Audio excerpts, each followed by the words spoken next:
का नाम है तहार? मुन्नी देवी। आदमी के? मंगलेश्वर यादव। ए? मंगलेश्वर यादव। कहाँ घर पड़ी? कोट जोरपुर।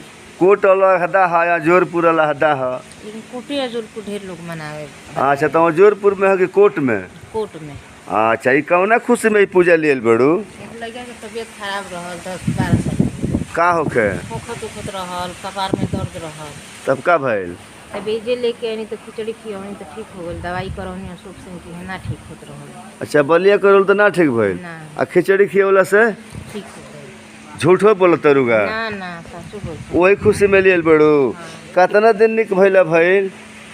हो गई 2 बरिस। 2 वर्ष के बाद काली माई मुहन पड़ल बड़ी ना। अच्छा चलो बढ़िया बा। बोला काली माई के जयकार बोलता। काली माई की जय। आज हो गल तारीख जवन बचार न हो 4/2/2022 के तहारी वीडियो बनता काली माई के चमत्कार।